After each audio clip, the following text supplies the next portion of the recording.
Hi friends, welcome to daily life Tamil. இன்னைக்கு நம்ம பார்க்க போகிற டாப்பிக்கை நீங்கள் தமிழ்லேயே பார்த்துருப்பீங்க. மார்க்கெட் வந்து ஏறினாலும் இறங்கினாலும் எல்லாத்துக்குமே எஃப்ஐஐஸ் தான் வந்து காரணமாகவே இருக்காங்க. சரி, இப்போ நம்ம மார்க்கெட் வந்து கொஞ்சம் ஏறுது இறங்குது இப்படி போகும்பொழுது ஏறினாலுமே நம்ம எஃப்ஐஐஸ் வந்து இதை விற்க தான் ஆரம்பிப்பாங்களா, விற்றுக்கிட்டே இருப்பாங்களா அப்படின்ற மாதிரியும் இருக்குது.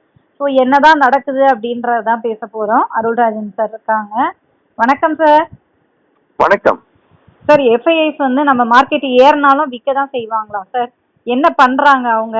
அவங்களோட சூட்சுமம் தான் என்ன? ஏன் அப்படி பண்ணிக்கிட்டு இருக்காங்க சார்? எஃப்ஐஸ் வந்து விற்கிறதுக்கான சில மூல காரணங்களை நம்ம ஆய்வு பண்ண வேண்டியிருக்கு. குறிப்பா அவங்களுக்கு ஒரு எஃப்ஐ அப்படின்றவங்க வந்து இந்தியாவில் வாங்குறாங்க அப்படின்னா எதுக்கு வாங்குறாங்க? அவங்களுக்கான ஒரு லாபத்தை எதிர்பார்த்து வாங்குறாங்க. ஸோ அந்த லாபம் அப்படின்றது பாதிக்கப்படுவதற்கான வாய்ப்புகள் இருப்பதாக அவங்களுக்கு பட்டுச்சு அப்படின்னா அவங்க விற்க ஆரம்பிச்சிடுறாங்க. அப்ப என்னென்ன மாதிரியான சூழல் அவங்களுடைய லாபத்தை பாதிக்கிறதுக்கான வாய்ப்பு இருக்கு அப்படின்னு ஆய்வு செய்யும் போது முதல்ல இந்த லிஸ்ட் ஒன்று போட்டோம் அப்படின்னா அந்த லிஸ்ட்ல மேல எது இருக்கு அப்படின்னு பார்க்கும்போது long term capital gain tax. இந்தியாவில் வந்து வரக்கூடிய பங்கு சந்தையில் வரக்கூடிய லாபம் ஒரு வருடம் கழிச்சு விட்டா அதுக்கு 12.5% நம்ம வரி கட்டணும் வரக்கூடிய லாபத்துக்கு. இப்போ எஃப்ஐஸ் வந்து மற்ற நாடுகளில் அவர்கள் முதலீடு செய்தால் அவர்களுக்கு இந்த மாதிரியான ஒரு லாங் டேர்ம் கேபிட்டல் அங்க இல்லை அப்படின்றது ஒரு செய்தி. அதெல்லாம் ஒப்பிட்டு பார்க்கும்போது எதுக்கு இங்க நம்ம வந்து வரி கட்ட வேண்டிய கட்டாயத்துல இருக்கிறோம் அப்படின்ற ஒரு உறுத்தல் இருக்குது. ரெண்டாவது, இந்த வரி கட்டணும் அப்படின்னு சொன்னா இது வரைக்கும் லாபம் வர வர வரி கட்டுறது ஒரு பிரச்சனையும் இல்லை. ஆனா இப்ப இருக்கிற ஒரு சூழ்நிலையில Q2 ரிசல்ட்ஸ்க்கு அப்புறம் Q3 Q4 இதெல்லாம் வந்து எதிர்பார்த்தபடியான வளர்ச்சி இருக்காது.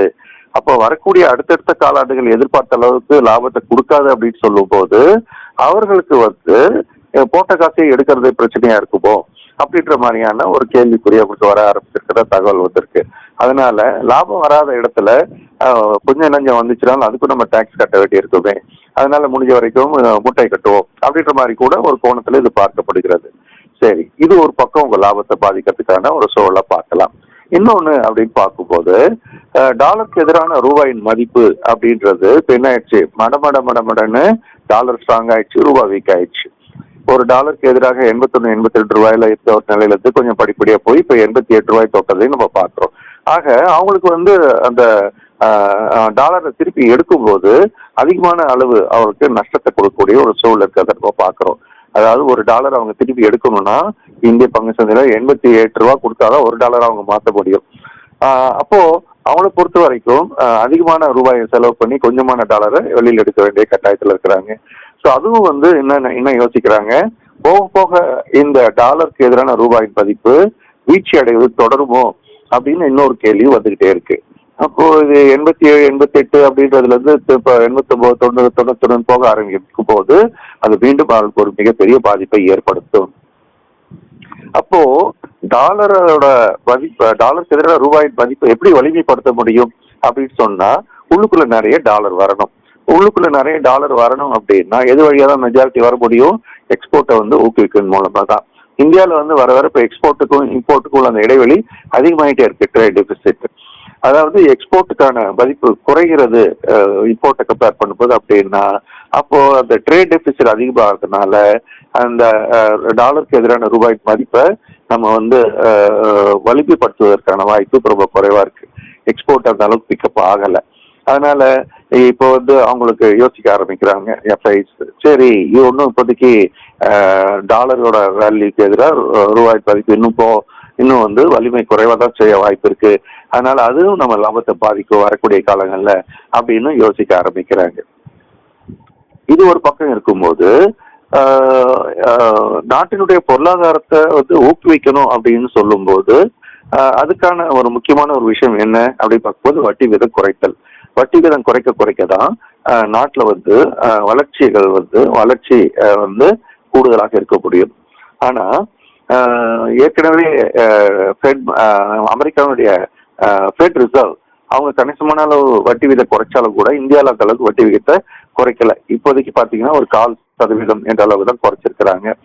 ஏன் அதோட நிப்பாட்டிருக்காங்க? வரக்கூடிய காலத்துல ஏன் வட்டி விகிதத்தை இன்னும் குறைப்பதற்கான வாய்ப்புகளை பத்தி வாயை திறக்க பாட்டுறாங்க அப்படின்னு பார்க்கும்போது இப்ப இன்ஃபிளேஷன் அப்படின்றது கூடிட்டு இருக்கிறத நம்ம பாக்குறோம். இப்ப இன்ஃபிளேஷன் அப்படின்றது கூட ஆரம்பித்தால் அப்படின்னா அந்த நேரத்துல வட்டி விகிதத்தை உயர்த்தி தான் பணவீக்கத்தை கட்டுப்படுத்துறத ஒரு ஒரு செயல்பாடாக ஆர்பிஐ வச்சிட்டு இருக்காங்க. ஆனா இனிமேல் அதை அவங்க பண்ண முடியாது, ரொம்ப கஷ்டம். ஏற்கனவே தான் எல்லாத்தையும் ஏற்றி இப்ப எல்லாருமே இறக்குற கண்டிஷன்ல இருக்கும்போது இப்போ திரும்பி வட்டியை உயர்த்தினா அது இன்னும் மோசமான விலைகளை ஏற்படுத்தும்னு பல கட்சிக்கிட்டு அங்க நிக்கிறாங்க. அதே சமயம் வட்டி பணவீக்க உயர்கிற காரணத்தினால உயர வாய்ப்பு இருக்கிற காரணத்தினால வட்டி விகித குறைப்பு என்பது அடுத்து இமீடியட் எஃபெக்ட் வரக்கூடிய அடுத்தடுத்த மீட்டிங்ல வாய்ப்பு குறைவாக இருப்பதாகவே பார்க்கப்படுகிறது. அப்படி வட்டி விகித குறைப்பு இல்லை என்றால், அதாவது வரக்கூடிய அடுத்தடுத்த மீட்டிங்ல அது நம்முடைய வளர்ச்சியை பெருமளவு பாதிக்கும். அப்போ வளர்ச்சி பாதிக்கக்கூடிய நாட்டில் நம்ம இருக்கிறோம். இப்போ வளர்ச்சி பாதிக்கப்பட்டால் நிறுவனங்களுடைய லாபம் குறையும். லாபம் குறைஞ்சா பங்கின் விலையும் குறைய வேண்டிய கட்டாயத்துல இருக்கும். எதிர்கால வாய்ப்பும் குறைவாகவே இருக்கு அப்படின்ற மாதிரியும் அவங்க பார்க்க ஆரம்பிக்கிறாங்க. நிறைய ஒரு 3 காரணங்களை நாங்க எடுத்து போட்டுக்கிட்டே வந்தேன். ஸோ அந்த long term capital gain tax, அப்புறம் ருப்பி வர்சஸ் டாலருக்கான ஒரு நிலவரம், அதே மாதிரி இப்போதைக்கு வட்டி விகித உயர்வு என்பது இமீடியட் ஃபியூச்சர்ல இல்லை அப்படின்றது எல்லாமே ஒரு பாதகமான ஒரு சூழலை எஃப்ஐஐக்கு உருவாக்கி இருக்கிறது. அதை நம்ம ஃபாரின் போர்ட்ஃபோலியோ இன்வெஸ்டர் கூட நம்ம சொல்லுவோம், எஃபிஐ அப்படின்னு கூட நம்ம சொல்லுவோம். ஸோ இவர்கள் இப்போதைக்கு அவங்களுக்கு எல்லாரும் சொல்ல முடியாது, ஏன்னா கிட்டத்தட்ட 800 பில்லியன் டாலர் அளவுக்கு இந்தியாவில் முதலீடு பண்ணியிருக்காங்க. இது வரைக்கும் ஒரு 37 பில்லியன் டாலர் அளவுக்கு வெளியே எடுத்துட்டாங்க.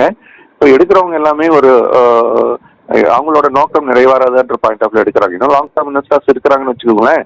ஆனாலும் கூட இவங்க விற்கிற இந்த வேகம்ன்றது ஒருவேளை சந்தை இப்ப ஏறினாலும் கூட இப்போது 22,300 கிட்ட இருக்கிறோம். இந்த ஏற்றம் இப்போ நிக்கணும் 22,350 மேல நின்றுச்சு அப்படின்னா மெல்ல மெல்ல மெல்ல 22,800 நோக்கி நகரலாம். ஆனா அங்க வரும்போது மீண்டும் செல்லிங் ப்ரெஷர் வரும். எஃப்ஐஸோட செல்லிங் எங்க நடக்கும் அப்படின்னு கேட்டா 22,800 நடக்கும். அதே மாதிரி 23,400 நடக்கும். இதெல்லாம் நம்ம எஸ்எஃப்எல் வகுப்புல படிக்கக்கூடிய ஒரு விஷயங்கள் கூட நான் ஞாபகப்படுத்துறேன். ஆக இப்போ ஏறினாலும் எஃப்ஐஸ் அடுத்தடுத்த ஏற்றங்களில் தங்களுடைய விற்பனையை முடித்து விடுவதற்கான வாய்ப்பு அதிகமாக இருக்கிறது அப்படின்றதே நம்ம நேருக்கு சொல்லலான்றதுக்காக தான் இன்னைக்கு இந்த தலைப்பு எடுத்தோம். ஓகே சார், ஸோ ரொம்ப சூப்பரான தலைப்பு. குறிப்பா இந்த டைமுக்கு இது எல்லாருக்குமே யூஸ்ஃபுல்லான ஒரு டாபிக் அப்படின்றதுனால தான் நம்ம தொடர்ந்து இந்த மாதிரி டாபிக்ஸாக கொடுத்துட்டு இருக்கோம். கண்டிப்பாக எல்லாருக்குமே யூஸ்ஃபுல்லாக இருக்கும். அண்ட் சாரோட எஸ்எஃப்எல் கிளாஸு உங்களுக்கு வரும் வாரம் வரப்போகுது. ஸோ இந்த கிளாஸில் ஜாயின் பண்ணோம் அப்படின்னு நினச்சிங்கன்னா ஸ்க்ரீனில் இருக்க நம்பருக்கு கால் பண்ணுங்கள். இது முழுக்க முழுக்க நீங்கள் பங்குச்சந்தையில் வரணும் ஃபுல் டைமாக அப்படின்னு நினச்சிங்கன்னா தாராளமாக இந்த கோர்ஸை எடுத்துக்கலாம். நீங்கள் இப்போ இருக்கிற மார்க்கெட்டுக்கு எனக்கு இப்போ எதுவுமே தெரியலையே, இந்த ஏற்ற இறக்கத்தை எப்படி கணிக்கிறதுன்னு தெரியலையே அப்படின்லாம் யோசிச்சுட்டு இருப்பீங்க. ஸோ இந்த கிளாஸை நீங்கள் எடுத்துக்கிட்டீங்க அப்படின்னா சூப்பராக இருக்கும். ஏன்னா நம்ம வியூவர்ஸ் எல்லாருமே இதை ஜாயின் பண்ணியிருக்காங்க. எஸ்எஃப்எல் கிளாஸில் நிறைய பேர் நிறைய ஃபீட்பேக் கொடுத்துருக்காங்க, சூப்பராக இருக்குன்னு. ஸோ கிளாஸ் டீட்டெயில்ஸ் வேணும்னா ஸ்க்ரீனில் இருக்க நம்பருக்கு கால் பண்ணி நீங்கள் டீட்டெயில்ஸ் கேட்டுக்கோங்க.